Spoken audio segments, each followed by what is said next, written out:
네 번째 시간으로 우리 제목을 같이 한번 읽어보겠습니다. 시작.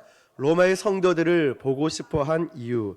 아멘. 로마의 성도들을 보고 싶어한 이유라는 제목으로 오늘 로마서 강의 네 번째 시간을 갖도록 하겠습니다. 여러분은 지금 가장 보고 싶은 사람이 누구십니까? 친구가 될지, 그래요, 예수님이고, 또 부모님이 될 수도 있고, 아니면 어렸을 때 헤어졌던 그 친구, 동기 동창이 될 수도 있겠죠. 참 보고 싶은 사람들이 많이 생각이 납니다. 세상에는 이 보고 싶어하는 것도 여러 가지 측면이 있더라고요. 어떤 사람이 나에게 돈을 100만 원 빌려갔는데 이놈이 잠수를 타버린 거예요. 그 인간이 굉장히 보고 싶어하는 사람도 있고, 도대체 이 인간이 어디 있을까 이러면서 찾고 싶은. 저는 말씀을 준비하면서 어렸을 때, 초등학교 때 굉장히 친했던 친구가 있습니다. 이름도 아직까지 기억이 나는데 그 이름도 특이합니다. 그런데 아무리 SNS 검색을 해도 이름이 특이한데도 그 친구 이름이 나오질 않더라고요. 초등학교 때, 어렸을 때 지냈던 그런 친구들은 한 번씩 꼭 보고 싶다라는 생각이 듭니다. 또 함께 믿음 생활을 했던 그 친구들, 또 우리 성도님들도 보고 싶은 분들도 있고, 참 보고 싶은 얼굴들이 참 많이 있는 것 같습니다. 마찬가지로 사도 바울도요, 오늘 그렇게도 로마에 있는 성도들을 보고 싶어 했습니다. 한 번도 만나지 못했고 로마 지역을 한 번도 가보지 못했는데 로마에 있는 성도들을 그렇게 보고 싶다라고 이야기를 합니다.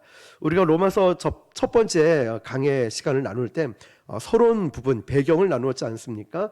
로마에 가보진 않았지만 로마에 있는 성도들이 네로 황제를 통해서, 그 로마의 정치적인 걸 이유를 통해서 굉장히 많은 핍박과 어려움을 당하고 있었습니다. 그러니까 예수 믿는다라고 말만 하면 그냥 사적으로 끌려가든 죽임을 당하니까, 아니 도대체 하나님이 살아계시고 정말 예수님이 살아계시다면 왜 이렇게 어려운 일, 억울한 일이 생기고 왜 우리를 구원해 주지 않습니까? 이런 어려움이 있고 믿음이 점점점 떨어지고 쇠퇴해 가니까 로마에 있는 성도들에게 사도 바울이 편지를 쓴 거죠. 위로하고 격려하기 위해서. 그 첫 번째가 자기 자신을 얘기했죠. 내가 왜 너에게 편지를 쓴지. 나는 예수 그리스도의 복음을 위해서 택정함을 받았다. 나는 사도다라고 정확하게 자신의 신분에 대해서 이야기를 합니다. 그리고 나서 우리 지난 시간 나누었죠. 순종에 대해서. 이 순종이야말로 가장 안전하고 행복한 길이라고. 예수 그리스도라는 기찻길 레일 위에 갈 때가 기차가 가장 안전하고 행복한 여행을 할 수 있는 것처럼 우리 인생은 하나님 안에서 참된 평안함을 누릴 수 있도록 창조가 된 거예요. 그런데 자꾸만 내 마음대로, 내 고집대로 행하다가 늘 좌절하고 실패하는 경우들을 봅니다. 또 시간이 흘러서 후회하죠. 내가 이럴 줄 알았으면 하나님 앞에 진작에 순종할 걸, 진작에 헌신할 걸, 내가 이 자리를 포기하지 않을 건데 그 자리에 원래 내가 있어야 될 자리인데 내가 순종하지 않아서 오히려 다른 성도들이 그 자리를 꿰차고 있을 때 얼마나 아쉽습니까? 순종은 아무나 할 수 있는 것 같아 보이지만 그렇지도 않습니다. 여러분, 그 사도 바울은 이 로마에 있는 성도들에게 이렇게 예수 그리스도 안에서, 왜냐하면 하나님이 너희를 택정했고 하나님이 너희와 함께하는, 다시 말해서 너희의 인생의 주인은 하나님이시기 때문에, 그래서 우리가 어떤 문제가 있을 때 창세기 1장 1절을 쫙 펴놓고 묵상해 보면 모든 질서가 정확하게 잡힌다고 했죠. 태초에 하나님이 천지를 창조하시니라.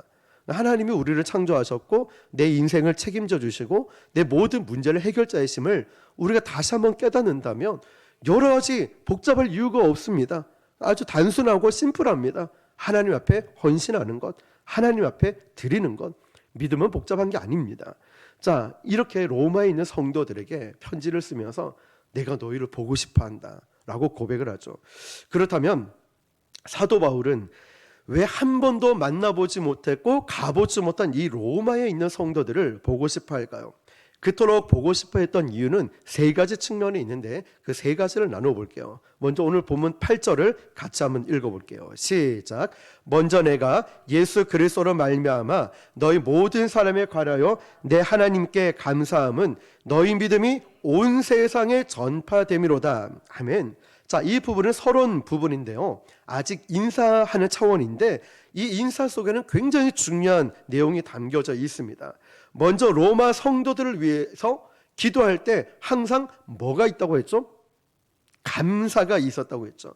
내가 너희를 위해 기도할 때마다 내가 항상 뭐가 있다고 했죠?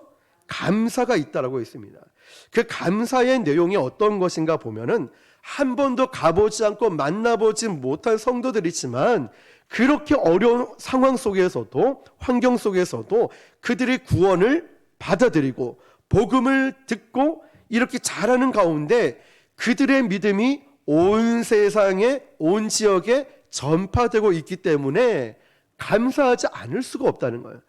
야, 이 코로나 시국에도 이렇게 복음을 전하고 말씀을 가르치고 모이기를 힘쓰고 예배를 잘 드리고 이 믿음을 지키는 너희들을 보니까 내가 정말 하나님께 감사해.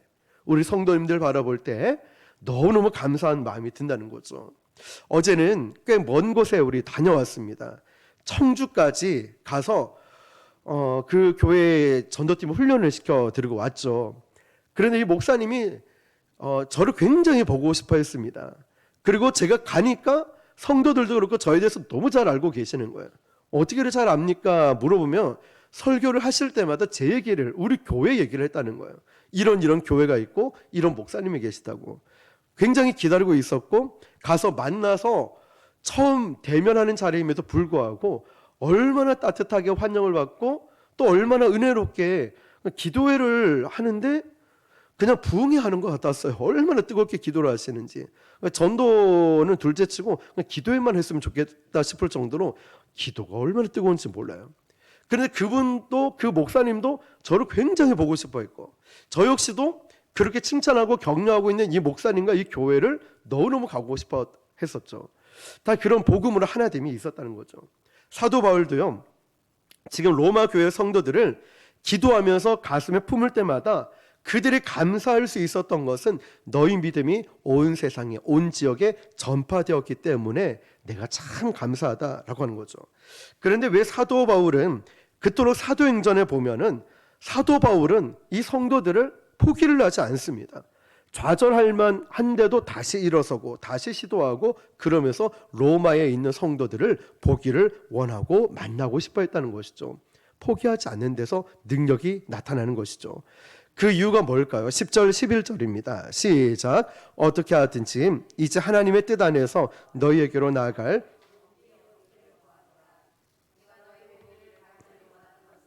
어떤 신령한 은사를 너희에게 나누어 주어 너희를 견고하게 하려 함이니. 아멘. 이겁니다, 여러분. 사도 바울이 그토록 로마에 있는 성도들을 보고 싶어 했던 첫 번째 이유가 뭐냐면 하나님의 풍성한 은혜와 은사를 너희들에게 나누어 주고 너희들의 믿음이 신실해지고 견고하게 세워주는데 도와주기 위해서 내가 너희들을 만나기를 원한다는 거예요. 너희들 믿음이 온 세상에 전파가 됐는데 그 믿음이 더 성장하고 성숙하고 견고해지기 위해서 내가 좀 도와주고 싶다. 그래서 너희를 만나고 싶다는 거죠. 여러분, 사람은 출생한다고 해서 사람이 다 되는 건 아니겠죠. 신앙도 마찬가지입니다. 거듭난다는 사실은 우리가 노력하고 애쓸 영역은 0.1%도 우리 안에서 이루어지는 건 아닙니다. 전적으로 복음의 역사와 하나님의 은혜로 우리가 거듭나는 것입니다. 나의 열심과 나의 노력 이전에 하나님의 능력, 이 복음이 우리 가운데 역사할 때 우리가 거듭나고 변화된다는 것이죠. 그렇게 로마에 있는 성도들이 살아있는 하나님의 말씀, 순종을 통하여서 이제 로마 땅에 뿌려지고 거기에 사도 바울은 만난 적도 본 적도 없지만 교회가 만들어지고 이제 로마의 성도들이 생겨났다는 거죠. 다시 말하면 이 복음으로 말미암아 이제 출생이라는 게 이루어진 겁니다. 자, 그리고 그들의 믿음의 소식을 통해서 성도들이 점점점 늘어나기 시작했다는 거예요. 다시 말하면 이제 이 믿음이 성장하기 시작했다는 거예요. 자, 성장과 성숙은 큰 차이가 있습니다. 성장은 말 그대로 자라나는 겁니다. 자라나는 것. 자, 그런데 지금 로마 교회 성도들을 보면은 복음 안에서 출생을 했고 이제 성장을 했습니다. 그렇다고 사람 구실을 다 하는 건 아니겠죠. 보시면 우리 애도 어느덧 이제 조그마한 애가 확 커가지고 갑자기 하준이 둘째 같은 경우는 벌써 이제 저를 엄마 키보다 더 커가고 덩치는 저만 해서 오늘도 아침에 그러더라고요. 아빠 이제 아빠 옷 내가 입어도 되지? 그래 되지. 아니 입어도 되지. 그래 되지. 네 되지 그래 되지. 양말도 이제 아빠 거 신어도 되지. 그래 되지. 무슨 말인지 아시겠죠? 어떤 되지인지는 그래 신발을 신든 양말을 신든 옷을 입든 그래도 얘는 몸은 성장을 했지만 성숙이라는 것 아직 이루어지지 않았겠죠. 자, 성장했다고 모든 게 다 끝나는 건 아니라는 겁니다. 지금 이 로마 교회 성도들은 출생이라는 정치적인 상황 때문에 예수 믿는 사람들이 이런 정치적 상황 때문에 로마 안에서 엄청난 이렇게 핍박과 환난과 어려움과 곤고함을 겪고 있는 상황이라는 거죠. 그러다 보니까 이 성도들이 아까 배경을 잠깐 말씀드렸듯이 이 신앙에 대해서 혼란함이 흔들리기 시작한다는 거예요. 아직 출생은 했지만 성장은 하고 있지만 이 믿음이 흔들리기 시작하는 거죠. 왜냐? 연약하니까. 우리식으로 얘기하면 건강을 얘기하면 몸은 덩치는 이제 큰데 면역력이 떨어져 있는 거예요.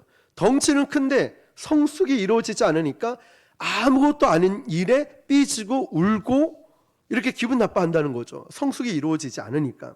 태어난 지 얼마 안 된 갓난 아이 같은 이 신앙을 갖고 있다 보니까 이 사람들이 계속 이 환난과 어려움이 있으니까 신앙이 흔들리기 시작하는 거예요. 그래서 지금 사도 바울이 뭘 판단하고 있냐면 로마에 있는 이 성도들은 스스로 건강한 신앙생활을 하기까지는 뭐가 필요할까요? 성숙이라는 게 필요하구나. 이 성숙이라는 게 필요하다고 판단을 한 것이죠. 다시 말하면 복음 안에서 출생은 이루어졌지만 성장은 이루어졌지만 이제 어디로까지 자라나야 될까요? 성장이라는 데까지, 성숙이라는 데까지 가야 된단 말이죠. 그런데 사도 바울이 지금 이것저것을 통해서 로마 교회 성도들을 진단을 해보니까 이들이 지금 제일 취약한 부분들이 뭐냐면 성숙으로 들어가질 못하는 거예요. 성장은 이루어졌는데, 그래서 첫 번째 이유가 11절에 나와 있습니다. 11절 하반절을 보면은 같이 읽어볼게요. 시작. 내가 너희 보기를 너희를 견고하게 하려 함이니. 아멘. 자, 어떤 신령한 은사를 너희에게 나누어 주어 너희를 뭐 하게 한다고요? 견고하게. 자, 이게 첫 번째 이유예요. 사도 바울이 그 성도들을 만나고 싶은 첫 번째 이유는 너희들을 견고하게 하겠다라는 거죠.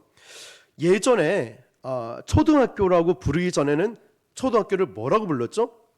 국민학교를 불렀어요. 국민학교 이전에 뭐라고 불렀을까요? 소학교라고 불렀죠. 자, 이게 다 일본의 잔재였죠. 지금은 초등학교라는 전부 다 명칭이 바뀌었죠. 그런데 많은 초등학교에 가보면은 미술 시간이 있습니다. 미술 시간에 크레파스를 가져오라고 하면 이제 선생님이 과제물을 줍니다. 자, 여러분이 지금 이 크레파스를 가지고 불난집을 한번 그려보세요 합니다. 그러면 그 아이들은 거짓 몇 가지 색을 쓰냐면 두 가지 색을 쓴답니다. 하나는 빨간색, 또 하나는 검은색, 두 가지.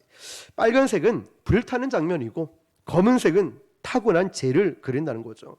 자, 그래서 이 초등학교 들어가면은 두 가지 색을 씁니다. 그런데 단순히 그렇게밖에 그릴 줄 모르는 이 초등학생들이 중학교 가고 고등학교 가면은 본격적으로 미술에 대해서 공부를 하고 성장과 성숙을 이루어지다 보면 같은 불난집이라도 12가지에서 24가지 색깔 가지고 그림을 그린다는 거예요. 그리고 나중에는 초록색으로도 불꽃을 표현할 줄 알고 파란색으로도 불꽃을 표현할 줄 알게 된다는 거예요. 점점점 이게 성숙을 이루어지면은 검정색 하나 가지고도 농도의 차이, 명암의 차이를 통해서 그냥 검정색 하나만으로도 굉장히 멋지게 리얼하게 불난집을 묘사하는 실력과 깊이를 갖게 된다는 거죠. 자, 그렇게 미술이라는 영역 하나만 보더라도 그 깊이가 들어갈수록 다양성이 발생합니다. 미술만 그렇게 했습니까? 예전에 초등학교 때 보면은 선행 학습이라는 게 없어서 거의 99%가 한글을 모르고 초등학교에 국민학교에 입학할 경우들이 많답니다. 그러면 제일 먼저 1학년 때 뭘 배우냐면 자음, 모음을 배우죠. 그 다음에 뭐 아야, 어여 뭐 이렇게 배우면서 자음과 모음을 조합해서 단어와 문장을 만드는 걸 배우죠. 그러다 보면은 이제 뭐 초등학교 교과서에 보면 뭐가 나오냐면 영희야 놀자, 영희야 놀자, 놀자 이렇게 나오죠. 숨바꼭질하자 뭐 이러면서 그 다음에 또 등장하는 동물이 하나 있습니다. 이름이 그렇죠. 잘 아시네요. 바둑이가 나오죠.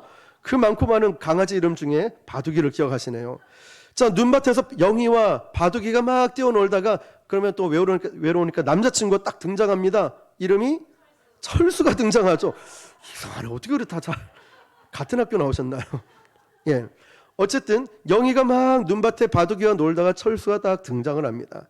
자, 그만큼 이제는 뭐 책을 수월하게 읽을 때쯤 되면은 이제 점점 깊이 문장과 단어들을 배우고 이해하게 됩니다. 자, 그렇다고 국어 공부가 끝나겠습니까? 아니죠. 중학교 가고 고등학교, 대학교 가면은 여러 장르의 소설을 읽게 되고 또 전문성 있는 전문 분야의 책들을, 전문 서적들을 읽게 된다는 거죠.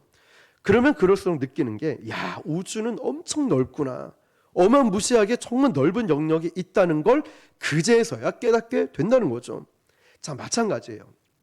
신앙생활도 우리가 출생했다고 다 끝나는 게 아니라는 거죠. 신앙도 출생하고 자랐으면 이제 어디로 가야 될까요? 성숙이라는 자리까지 가야 된단 말이죠. 그런데 사도 바울의 귀에 들려오는 로마 교회의 성도들의 이 상황들은 썩 유쾌한 상황이 아니었습니다. 워낙 거듭되는 환난과 핍박이 몰려오니까 성도들의 그 위기 속에서 흔들리기 시작하는 거예요. 마치 지금 우리 코로나를 겪고 있는 이 시기에 오미크론이 다 휩쓸고 지금 가지 않습니까? 어딜 가도 뭐 안 걸린 곳이 없을 정도로 말이죠. 계속 오늘은 뭐 40만 명이 넘었다 하잖아요. 계속 불어나죠. 그러다 보니까 오랜 시간들 동안에 우리가 대면 예배 막 집회도 기도도 찬양도 이렇게 자유롭게 못하다 보니까 얼마나 많이 신앙이 떨어졌습니까? 그런 가운데 믿음이 약해져 가고 있는 거예요. 어떤 사람은 신앙마저도 흔들리는 사람이 있다는 거죠. 그래서 사도 바울이 그렇게 로마에 편지를 보내서 그 성도들을 만나고 싶었어요. 왜냐? 그 믿음을 견고하게 하고 싶어서. 자, 그래서 첫 번째 사도 바울은 내가 너희에게 가서 너희 믿음을 견고하게 하고 싶다. 이 마음으로 그들을 만나고 싶어 첫 번째 이유였어요. 자, 두 번째 이유가 뭐냐면 12절입니다. 시작.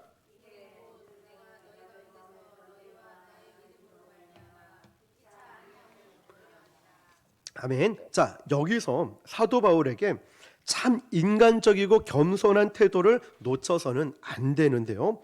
여기서 너희의 믿음과 나의 믿음을 통해서 피차 뭘 얻길 원했다 했죠? 그렇죠. 안위를 얻고 싶다는 거예요. 안위라는 말은 성도와 성도 교제를 통한 회복을 얘기하고 있는 거예요. 그러니까 내가 어떤 권위의식을 나타내고 아니면 내가 잘난 척하고 교만한 모습을 가지고 대하는 게 아니라 나도 똑같이 연약하고 당신도 연약하니까 우리 함께 힘을 합쳐서 함께 교제를 통해서 회복해보자. 안위함을 얻어보자. 자, 사도 바울이 그렇게 능력 있는 전도자이고 사도임에도 불구하고 얼마나 겸손한 태도를 보이고 있습니까? 자, 우리도 개척교회이지만 우리 내일도 또 어려운 교회들 또 다른 교회들 돕고 있지 않습니까? 모든 걸 나눠주고 쏟아붓고 가르쳐주고 헌신하고 온 진액을 다 쏟아붓고 옵니다. 우리는 뭐 유명세를 위해서 가는 것도 아니고 뭐 돈 벌러 가는 것도 아니고 정말 하나님이 세우신 그 교회와 목회자와 성도들을 세우고 섬기기 위한 그 목적 하나죠. 온 진액을 다 쏟아놓고 갑니다. 코로나로 인해서 그동안 전도훈련, 세미나, 강의 이런 게 다 멈춰졌지만 이제 요즘 여기저기서 연락이 옵니다. 그렇게 해서 다시 시작을 했는데요. 어제 그 교회 가서 섬기고 또 찬양을 하고 강의를 하고 현장에 나가고 피드백을 하고 교제를 나누면서 다시 제 마음이 막 뜨거워짐을 느끼더라고요. 저만 그런 게 아니라 그쪽 교회도 목사님도 다시금 이 마음이 막 뜨거워지는 복음으로 하나 되는 오랜만에 느껴보는 그런 뜨거움이 일어나다는 거죠. 자, 여러분, 우리도 마찬가지예요.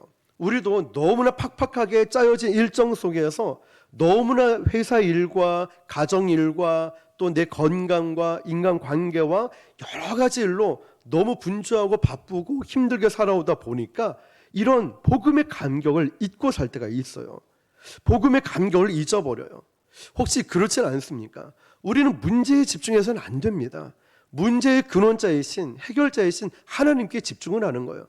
하나님이 뭘 기뻐하시고 무엇을 원하는지 우리 하나님의 뜻 가운데 우리가 살아가야 되는 거예요. 얼마나 귀합니까? 바로 그것에 집중해야 함에도 불구하고 자꾸만 엉뚱한 곳에 집중하고 있는 건 아닐까요?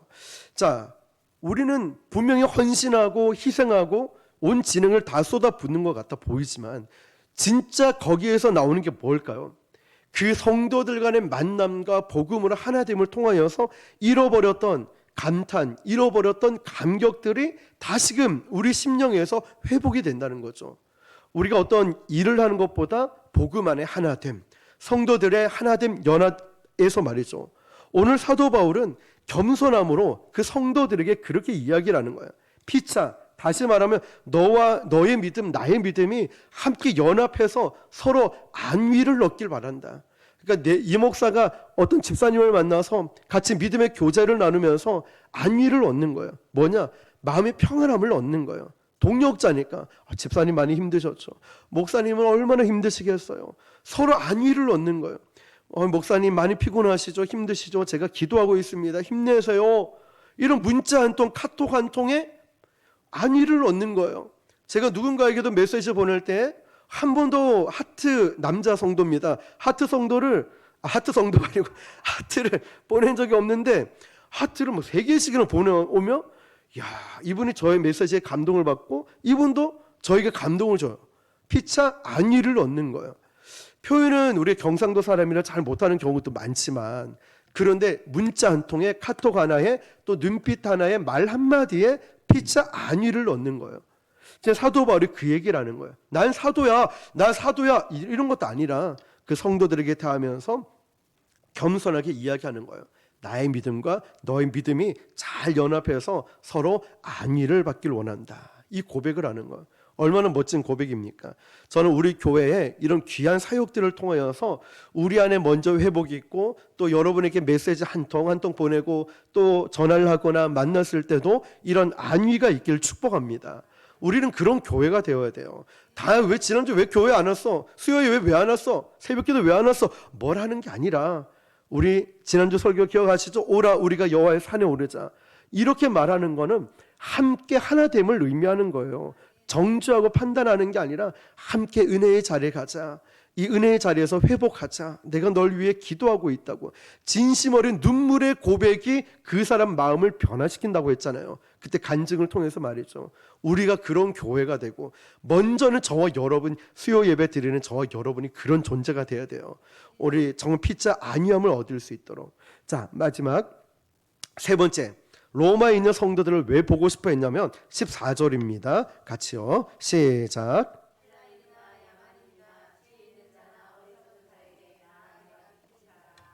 아멘.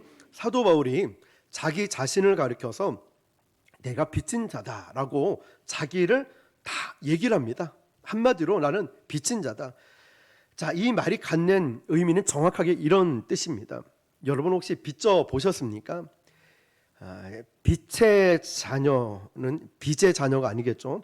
자, 우리는 빛의 자녀로 살아가는데 어떤 분은 빚의 자녀로 살아갈 때 있어요. 이 빚이 너무 많은 거예요. 빚 때문에 힘들어했던 경험들이 아마 있으셨을 겁니다. 저도 그렇고 우리도 아마 그런 경험들이 있을 거예요. 저도 어린 시절에 그때는 카드라는 게 거의 없었기 때문에 거의 빚을 많이 지셔서 저희 집에 들어갈 때 생판 모르는 분들이 저희 대문 앞에서 막 기다리시는 분들이 계셨어요. 그러면서 인사를 하면 네 엄마 어디 있노? 아빠 어디 있노? 언제 오노? 막 이런 거 묻는 거 있잖아요. 이런 참 빚 때문에 힘들었던 경험들이 있죠. 그런데 사도 바울은 자기를 가리켜서 지금 뭐라고 하냐면 내가 복음에 뭐한 자라고요? 빚진 자라고. 자, 빚진 자라는 개념이 정확하게 뭐냐면은 이 뜻이에요. 내가 예를 들어서 저 어떤 형제에게 부탁을 합니다. 형제님, 내가 지금 이 돈을 지금 좀 맡겨둘 테니까 내가 없더라도 이 돈을 저 자매에게 전달을 좀 해주세요. 맡겼습니다. 그러면 이 형제는 그 돈을 갖고 있다가 자매가 오면 전달해 줘야 될 책임이 있잖아요. 근데 그러지 않고 이 형제가 쏠쏠한데 이러면서 뭐 주나 안 주나 모르겠지 하면서 어디 튀어버렸어요. 그런데 이 형제가 그냥 안 받은 척하고 튀어버렸는데 그걸 우리는 법정 용어로 뭐라고 하죠? 횡령죄라고 하죠. 조금 더 격하게 표현하면은 절도죄라고 하고, 그리고 저 인간을 도둑놈이라고 하죠. 그러니까 복음의 빚진 자의 심정, 복음의 빚진 자 심정이 뭐냐면, 그래서 악착같이 이 사도 바울은 복음을 나는 빚을 져서 전달해야 될 책임이 있다는 거예요. 그러면 그걸 하지 않으면 나는 복음 횡령죄, 나는 도둑놈이 된다는 거예요. 왜냐하면 하나님이 나에게 그걸 맡겼기 때문에. 바로 사도, 보내심을 받은 자. 무엇 때문에? 복음 때문에. 나는 복음을 빚진 자이기 때문에 나는 너에게 복음을 전하지 않을 수가 없다는 거예요. 주님이 이 복음을 나에게 맡기시면서 이 복음을 너만 소망의 도구로 삼아라고 말씀하지 않으셨어요. 이 복음을 맡기시면서 이웃에게, 수많은 사람들에게, 수많은 교회에게, 수많은 불신자들에게 땅끝까지 이르러 복음의 증인이 되라고 하셨어요. 우리 교회가 그 역할을 하고 있잖아요. 우리 교회만 열심히 전도하지 않아요. 우리도 조금 남는 게 있으면 더 어려운 교회를 돕고 어려운 사람들을 돕고 힘든 분들을 도우려고 애를 쓰지 않습니까? 왜냐? 바로 이 말씀 그대로예요. 너희 교회만 부흥해, 너희 교회만 열심히 잘해, 이거 아니거든요. 하나님은 우리 모두가 잘 되길 원하시고 하나님의 복음이 편만하게 전파되길 원하시는 것입니다. 맡기셨으면 이 복음을 갖고만 있으면 안 된다는 거예요. 반드시 그것을 알지 못하는 이들에게 나누어져야 한다는 거죠. 바로 그런 일들, 그런 사명을 주셨다는 거죠. 이게 바로 복음의 빚진 자라는 거예요. 그 빚은 갚아야 되는 거예요. 왜냐? 책임을 맡겼으니까, 사명을 주셨으니까. 그게 비단 이 목사 혼자겠습니까? 아니죠. 우리 모두예요. 나 혼자는 할 수 없지만 함께는 할 수 있잖아요. 저도 저 혼자는 못합니다. 우리 여러분들이 함께 가니까, 강도사님, 전도사님, 집사님, 권사님들, 청년들, 우리가 함께 하니까 우리가 이 교회를 세워나가고 귀한 일들을 감당할 수 있는 거지, 저 혼자는 절대로 못합니다. 그렇게 해서도 안 되고요. 늘 함께라는 걸 저는 잊지 않습니다. 우리는 잊지 말아야 돼요. 함께 가야 된다는 사실. 자, 모두가 빚진 자. 그래서 우리는 주님 오시는 그날까지 이런 사명감을 갖고 살아가야 돼요. 복음을 탁월하게 잘 전하든 못하든 시간에 그저 그 복음을 위해서 쓰임받는 자리. 주님은 바로 그렇게 부탁을 하셨습니다. 주님이 다시 오시는 그날까지 내 증인이 되라고 말이죠. 이게 바로 복음을 맡긴 자라는 거죠. 사도 바울은 바로 이 세 가지 이유를 가지고 로마 교회 성도들을 보기를 원했습니다. 첫 번째 이유가 뭐였죠? 너희 믿음을 견고하게 하기 위해서. 맞아요. 여러분, 우리 교회도 열심히 복음을 전하지만 그렇지 못한 교회와 성도들과 낙심한 다른 교회 집사님, 권사님들 계시잖아요. 그분들을 견고하게 세우기 위해서 우리도 애를 써야 되는 거예요. 두 번째는 피찬 너희 믿음과 나의 믿음을 통해서 안위를 얻기 위해서. 자, 우리는 성도들끼리 만나고 또 청년들 이렇게 만나면 서로 불편함이 있으면 안 돼요. 안위가 느껴져야 돼요. 말 한마디를 하더라도, 또 문자 한 통을 보내더라도 어떤 명령하고 지시하고 잘못을 지적하기보다는 차라리 따뜻한 말 한마디가 그 사람 마음을 참 행복하게 만들잖아요. 이런 모습들, 안위, 서로 피차에 이런 안위가 있기 위해서 사도 바울은 로마 교회 성도들을 보고 싶어 했어요. 세 번째 이유는 내가 복음의 빚진 자라고, 이 빚을 갚기 위해서는 내가 너희를 보고 싶다고 이야기를 한 겁니다.